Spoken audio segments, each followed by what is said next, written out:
Thank you very much for the opportunity to present to you all today. And today I'm going to be talking about the effects of extracellular vesicles on the heart and the brain as a result of mostly traumatic brain injury. These are my conflicts of interest. And so I'll start by defining what is traumatic brain injury, right? So traumatic brain injury is the result of a linear, rotational, or linear or rotational acceleration that can be translational or angular, as well as an impact deceleration that comes from an external force to the head, causing those changes in brain motion.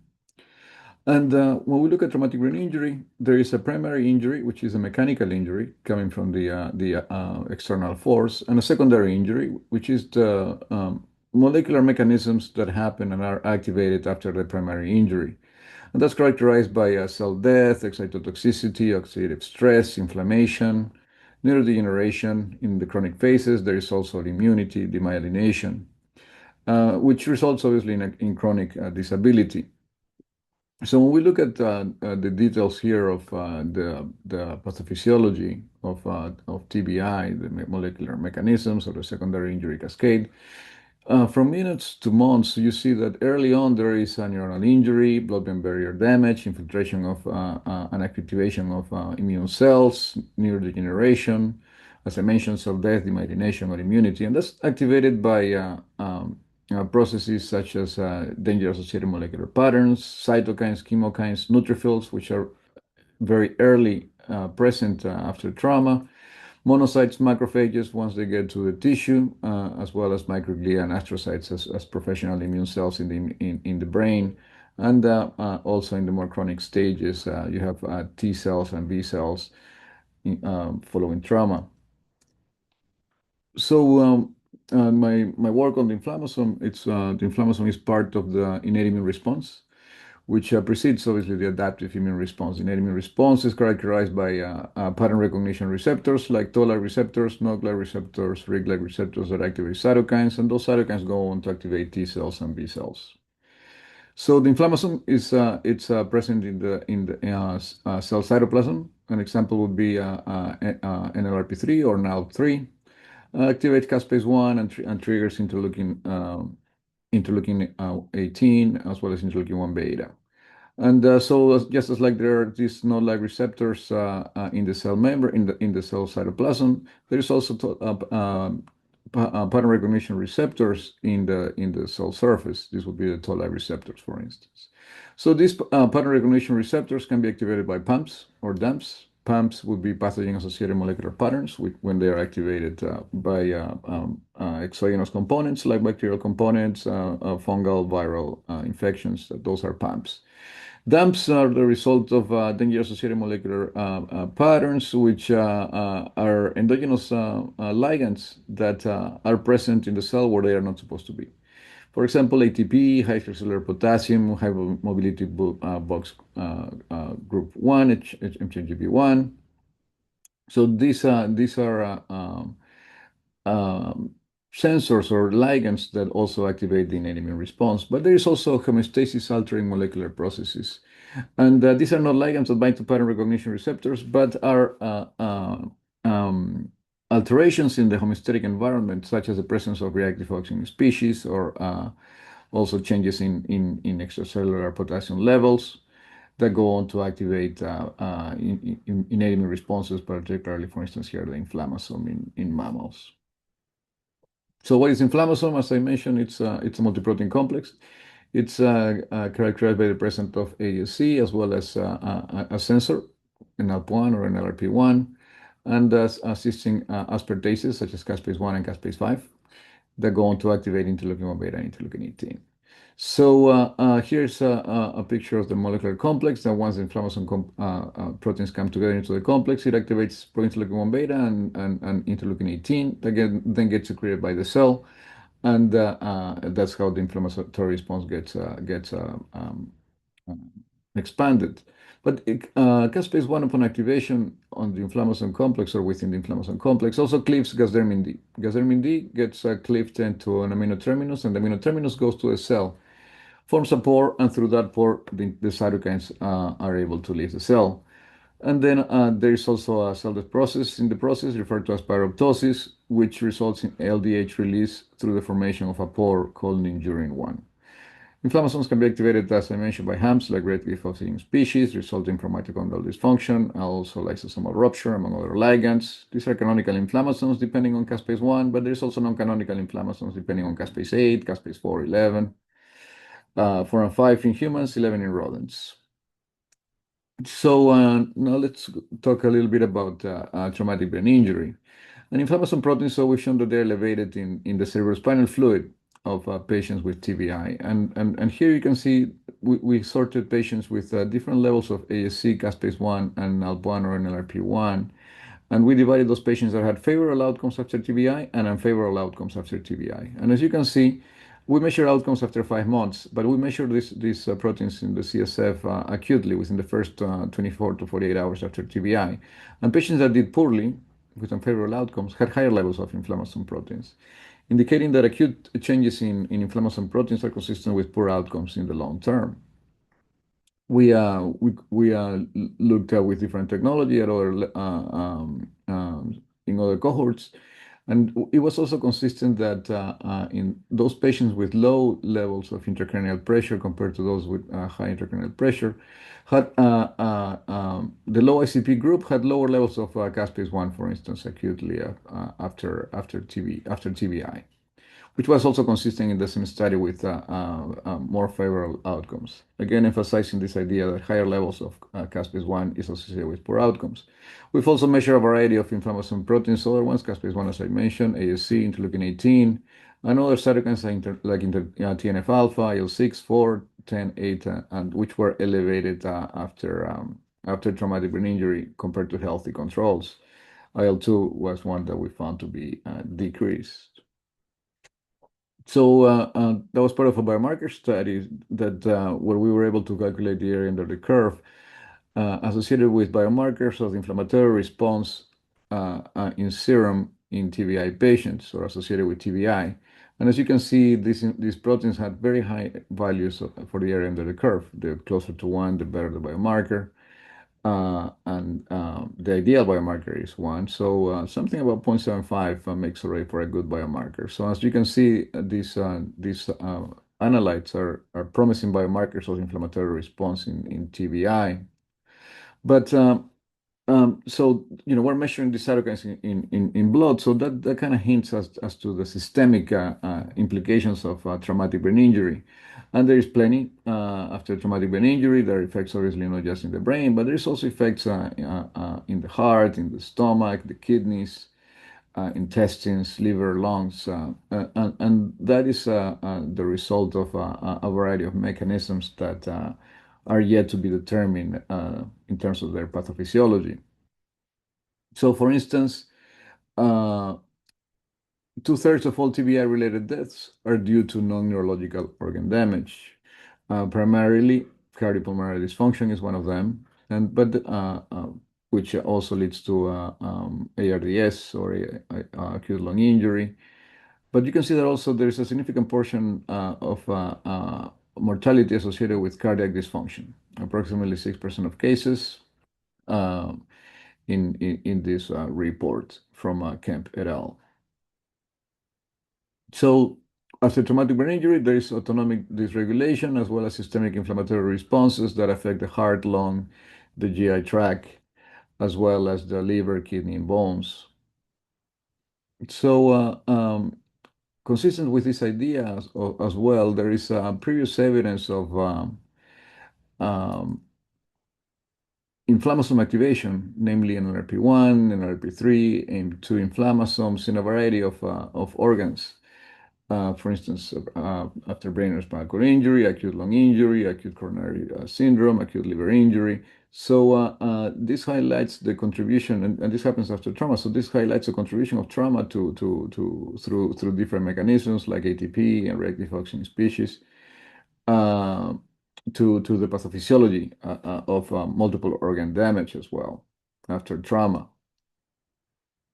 So we hypothesized that there are these extracellular vesicles that are rich in biological material that get secreted after TBI from the brain, and they travel to other cells in the body, activating then inflammasomes in those target cells, which then are able to process IL-1 beta and IL-18, leading to inflammation. So consistent with this idea, what we found when we started looking at exosomes is that when we look at, for instance, ASC, caspase-1 and NLRP1, and then we just see the innate tetraspanning as a control for exosomes or extracellular vesicles, we had the input, which is without is the whole serum in this case. We we looked at exosomes isolated from that, and this is the exosomal fraction in EX, and you can see that in the control, yeah, there is some elevation of these proteins in the control. But then when you look at the affected brains, the patients that had either spinal cord injury on this side or traumatic brain injury on this side, we divided the groups into patients that did poorly, which are patients at the bottom of this graph for both SCI and TBI, and patients that did better at the top of the graph, as determined by the Asia scale and the Glasgow Outcome scale.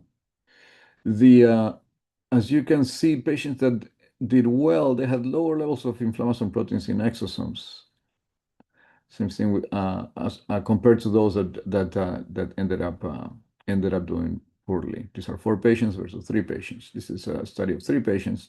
And then you can see also enrichment of inflammasome proteins in the exosomal fraction in those that ended up doing poorly after traumatic brain injury, indicating that there's a cargo of inflammatory proteins, particularly inflammasome proteins, that is enriched after traumatic brain injury. So we measure the levels of ASC in the serum and extracellular vesicles of control and TBI patients, and as you can see, proteins are elevated. Same thing with extracellular vesicles in the TBI group. But then we compare groups with the groups into those TBI patients that had ARDS versus those that did not have ARDS. And again, the levels of ASC in patients that had acute lung injury had higher levels of ASC compared to the non-lung injury group, indicating that those patients that had higher levels of these proteins in serum and EVs had a correlation or an association with lung damage.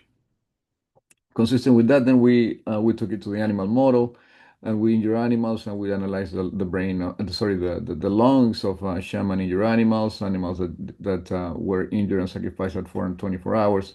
And you can see that the lungs of these mice are quite present an elevated acute lung injury score, indicating that after TBI in this animal model there is damage, and that was also consistent with increased expression of inflammasome proteins in the lungs, caspase-1, ASC, IL-18, IL-1 beta, high mobility group box 1, and AIM2. As you can see here, TBI in the lungs significantly increased this effect, and it was an effect that was seen by immunohistochemistry also here for AIM2. Caspase-1 and ASC comparing sham versus 4 hours and 24-hour groups after TBI. And then we also did an experiment where we treated with enoxaparin and then anti-ASC to inhibit inflammasome. And as you can see, there was a decrease in the levels of inflammasome proteins in the TBI treated mice. So for the expression of AIM2, high mobility group box 1, IL-1 beta, ASC, and caspase-1, also consistent with improved histopathological outcomes for both the enoxaparin and the anti-ASC groups. Enoxaparin, it's a heparin-like molecule that has been associated with impaired exosomal trafficking, which is the reason why we tested it in this experiment. But then we did an adoptive transfer experiment where we got extracellular vesicles from healthy controls and TBI patients and then delivered them to human pulmonary endothelial cells. And as you can see, the cells that received the extracellular vesicles from TBI patients had higher levels of these of caspase-1, ASC, and 2, HMGB1, and interleukin-1 beta, suggesting that these exosomes have a cargo that are capable of activating the inflammasome in these in human cells. So then that solidify our hypothesis that there is an extracellular vesicle mediated systemic inflammation after TBI, right, that gets to spread to other organs. So considering that, as I just mentioned, there is an effect of cardiac dysfunction after neuronal injury, we wanted to also see if there was, in addition to the lungs, there was an effect in the brain in the heart that we can also detect after TBI. So we used this precise impactor from RWD, the control cortical injury model, to induce traumatic brain injury in mice, to then study the heart. And we started looking at first the levels of inflammasome proteins caspase-1 ASC in the cortex of these mice. And as you can see, there is significant elevation of caspase-1. There was also a significant elevation of pro-caspase-1 and active caspase-1, as well as interleukin-1 beta and interleukin-18, indicating elevated inflammasome activation in the heart of these mice after TBI. In the brain, in the cortex of these mice after TBI. We looked at also levels of IL-1 beta, as I mentioned, and when we compare the two groups, so you can see that IL-1 beta was elevated not just in the brain, but it was also elevated in the heart, particularly in the ventricle. And so we wanted to further study what happens since IL-1 beta was elevated in the ventricles, what's going on with the other inflammasome proteins. So we looked at the IM2, caspase-1, and ASC. And in this case, they were actually elevated. These inflammasome proteins were elevated in atria instead of the ventricle, which was very interesting because we see IL-1 beta elevated in the ventricle, and the same thing happened for caspase-8 and caspase-11. So we believe that caspase that inflammasome gets activated in the atria, and then the effects of this secreted cytokine, namely interleukin-1 beta, are present are more elevated in the ventricle. So they're secreted and they have an effect in the ventricle. And then here we did we analyzed for cardiac contraction band necrosis at 3 days following TBI, and as you can see, there is when you compare the sham animals atrium ventricle versus the TBI group, there is an alteration in the morphology of in the heart of these mice compared to the TBI group, and indicating that there's also some histological changes associated with TBI acutely after in this animal model. So then we also used an ASC citrine mouse, where the citrine reporter is specific for ASC.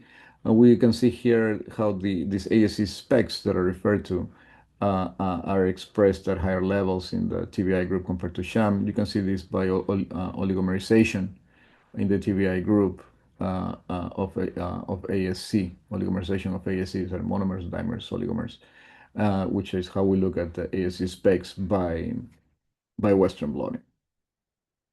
But the same thing we also saw in the heart, to some extent also in the atria and the ventricle. And you can see these ASC specs are elevated in the atrium and the ventricle of TBI injured mice compared to the sham group. And then we compared in a cohort of samples, we measured EVs from healthy control versus TBI individuals at the level of the EVs. And again, caspase-1, ASC, and IL-18 were elevated in the blood of these patients. And then we used those extracellular vesicles from those patients and delivered them to human cardiovascular cells. And by adoptive transfer, and then after 4 hours, we read the caspase activity of that caspase-1 activity equals to inflammasome activation in this case.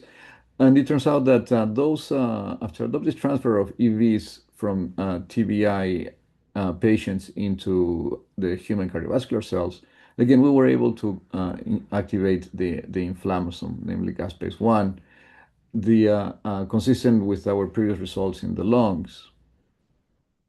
So today I've shown you that the inflammasome proteins are elevated in the CSF and serum of patients with TBI, and that inflammasome proteins in the CSF and serum can be used as diagnostic and prognostic biomarkers of the inflammatory response associated with TBI.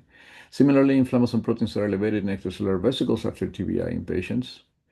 And TBI results in the release of extracellular vesicles containing inflammasome proteins that activate inflammasome in the lungs and induce acute lung injury as well as heart damage.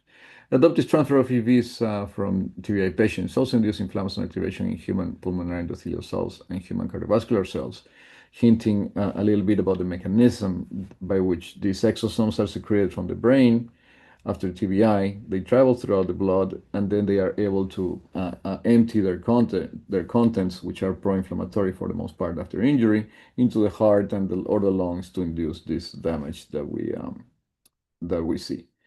And I want to finally finish by acknowledging my lab members and collaborators, and thank you very much for paying attention today.